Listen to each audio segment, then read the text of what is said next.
I'm Alex Newell, and I'm hanging out with Rob at Front Row Live. Your voice, oh my God. Oh, thank you.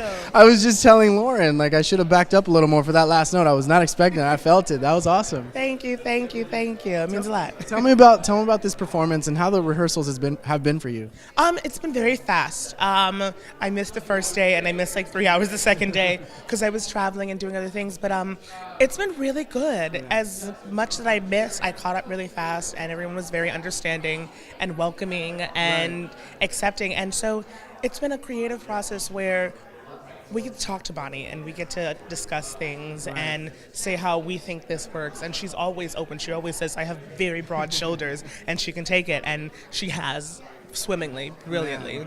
Now, what is it that caught your attention for this play? Why did you want to do it? Well, one, I grew up on Whitney Houston and Brandy's Cinderella. So as soon as someone said, hey, do you want to be Cinderella? Hey, do you want to be Cinderella? Hey, do you want to be in Cinderella and then be the fairy godmother? I was like, absolutely. And I just love the story. It's one of my favorite fairy tales. And just, I really want to get back on stage. Yeah. It's been so long of doing TV and film and working on my own individual music that I really just wanted to do my first love. Right. And with the transition of doing, being on stage, working on a concert, or being on stage, working on a film, or doing this, how different is that transition for you? For me, it was like riding a bike. It was so familiar for me. But there are some times where I'm just oh no, I'm acting too small. I forget. I get so caught up in Lauren's eyes, and I'm just all right, we're here in the moment. And then I realize, oh no, I have to face this way a little bit so the person that paid for the tickets back there can see what my eyes are actually doing. It is sometimes. I just go on autopilot since I've been doing TV for so long. But it's great. It's great to get back into the swing of things. So how do you actually calculate stuff like that when you're on stage, especially when the stage, it's a different, not for this one because you guys are going to be here, but when it's a touring play, how would you really do that? You always just have to know your body, know what you're going to do, and be aware of everything that's going on. When an actor's on stage, they have to be aware of everything that's going on at the same time of being in the moment and the now of acting. So when I'm on stage, I'm thinking about where I have to go next, if the person can hear me in the back, making sure that something doesn't fall on my head, all of my lines, what I'm singing, my costume change, the track of that all. There's so many things that are going in my brain. And at the same time, I have to keep myself calm. So there's just a lot going on. Well, just like we mentioned, that last high note that you hit. Yeah. Well, that's a process in its own, because sometimes I'm just am I gonna make it up to that note? Is it gonna happen today? Is this an A show or is this a B show?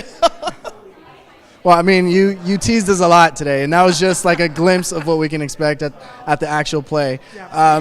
Aside from the play, I want to talk about this Clean Bandit collaboration that you had done, as well as the Knox. Yeah. How did these happen for you? They're both signed to Atlantic Records, like I am, and so they were looking for people to do their top lines and sing the song, and I was just sure, why not? I'm not doing anything, and I sang it on a whim. The Clean Bandit one, they were just saying, you have this session today, and I was great. And then I went to the session, I sang the song, and then my manager asked me, he was so how was the band? And I was just huh? They're how was the band? I was what do you mean, what band? They were you were having a session with Clean Bandit today, and I was just no, I didn't. I would have known, no. And they were yeah, they were all in the room. You just thought you were with people. I was apparently. And it was just so chill, and there wasn't much about it. And then The Knox, I love that song. It's like a child of mine. I sang that song so many times before it was right, but they're brilliant. They're genius, and it's nice.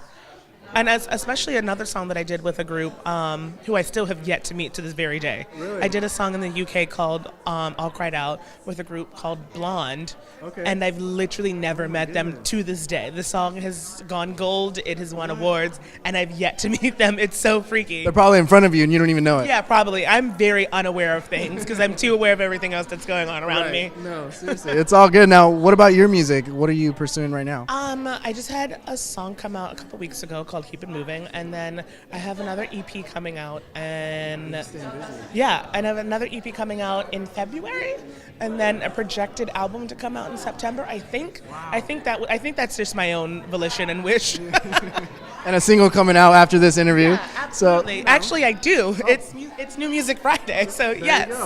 I actually do. It's a Christmas song. Nice. Yeah. Well, we look forward to hearing that. We look forward to seeing the play, Cinderella Christmas.